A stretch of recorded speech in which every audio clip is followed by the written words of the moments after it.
வணக்கம் நண்பர்களே, நம்ம இன்றைக்கி பார்க்க போகிறது நல்ல ஒரு ஹெல்த்தியான ஒரு அடையும், அதுக்கு சைட் டிஷ்ஷாக ஒரு சூப்பரான ஒரு காரசாரமாக ஒரு சட்னி தான் நம்ம பண்ண போகிறோம். ரொம்ப சூப்பராக இருக்கும், ரொம்ப ஹெல்த்தியான ரெசிபியும் கூட.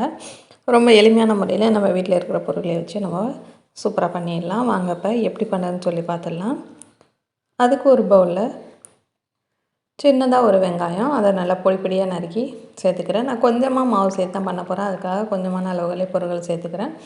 ஒரு பாதி பச்சை மிளகாய், அதோட கொஞ்சமாக சின்ன துண்டு இஞ்சி, அதையும் துருவிட்டு கொஞ்சம் போல் முருங்கைக்கீரை தலைகள் சேர்த்துக்கிறேன். உங்கள்கிட்ட முருங்கைக்கீரை இல்லை அப்படின்னு சொன்னால் அதுக்கு பதிலாக கொத்தமல்லி தலைகள் இருந்தால் கூட நீங்கள் சேர்த்துக்கலாம். இதன் கூட மாவு சேர்த்துறேன். மாவு பார்த்திங்கன்னா நம்ம சத்து மாவு, அதாவது நம்ம எல்லா தானியங்களும் சேர்த்து அரைச்சி வச்சுருப்போம் இல்லைங்களா, அந்த சத்து மாவு தான் சேர்த்துருக்கேன். இதில் கொஞ்சமாக உப்பு சேர்த்துட்டு தண்ணி கொஞ்சம் சேர்த்துட்டு இதை மாவை வந்து நல்லா பிசைஞ்சு எடுத்துக்கலாம். ரொம்ப தளர்வாக இல்லாமல் ரொம்பவும் இருகலாக இல்லாமல் இந்த போல் ஒரு பதத்துக்கு நம்ம மாவை ரெடி பண்ணி வச்சுக்கலாம். இப்போ மாவு நமக்கு ரெடி ஆகிடுச்சு. இதை நம்ம தட்டி நம்ம தோசை கல்லில் போட வேண்டியதுதான். இது தட்டுறதுக்கு பார்த்திங்கன்னா நான் வாழை இலை எடுத்திருக்கேன்.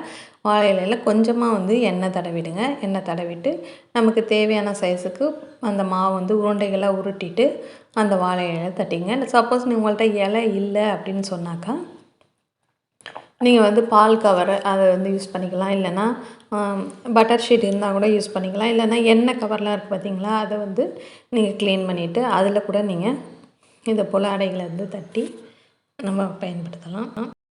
இப்போ பார்த்திங்கனாக்கா நம்ம அடை நல்லா ஒரு ஷேப்பாக தட்டியாச்சு. இப்போ கல் நல்லா சூடாக இருக்கும். நம்ம சூடான கல்லில் நம்ம தட்டி வச்சுருக்க அடையை சேர்த்துடலாம். இப்போ இந்த வாழை இலையில் ஒரு பக்கம் அப்படி லைட்டாக எடுத்து விட்டிங்க அப்படின்னு சொன்னாக்கா மற்ற இடங்கள் நமக்கு ஃப்ரீயாக அப்படி அழகாக வந்துடும். அவ்வளோதான். நம்ம இதை ஒரு மிதமான தண்ணியில் வச்சு வேக வச்சுருங்க. கொஞ்சமாக எண்ணெயும் சேர்த்து விட்டுடுங்க. இல்லைனா ரொம்ப ஒரு மாதிரி ட்ரையாக இருக்கிற மாதிரி இருக்கும், அதனால் கொஞ்சம் எண்ணெய் சேர்த்துங்க. மிதமான தண்ணியில் நல்லா வந்த பிறகு அதை அடுத்த பக்கம் திருப்பி விட்டு கொஞ்சமாக எண்ணெய் சேர்த்து நல்லா வேக வச்சு எடுத்துடலாம். நம்ம சேனல்லே பார்த்திங்கன்னா நிறைய சிறுதானிய ரெசிபி எல்லாமே நான் அப்லோட் பண்ணியிருக்கேன். தேவைப்படுதுன்னா நம்ம ப்ளேலிஸ்ட்டில் செக் பண்ணி பாருங்கள். இப்போ 2 பக்கமும் நல்லா வெந்து வந்த பிறகு நம்ம எடுத்துடலாம்.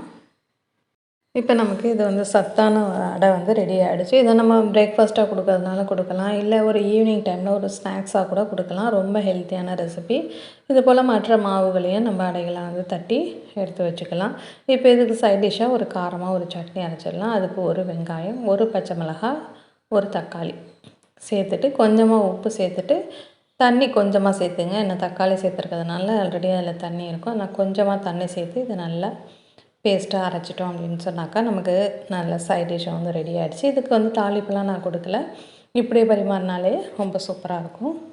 இப்போ நம்ம செஞ்சு வச்சுருக்கக்கூடிய அடையோட இந்த சட்னியை பரிமாறினீங்க அப்படின்னாக்கா கண்டிப்பாக விரும்பி சாப்பிடுவாங்க. சில பேருக்கு சத்து மாவு கஞ்சி கூட பிடிக்காது.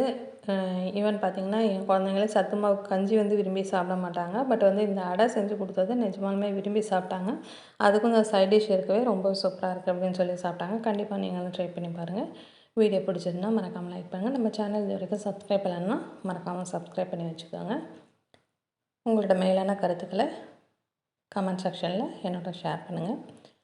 வேறு ஒரு இன்ட்ரெஸ்டிங்கான வீடியோட உங்களை மீண்டும் சந்திக்கிறேன். வணக்கம்.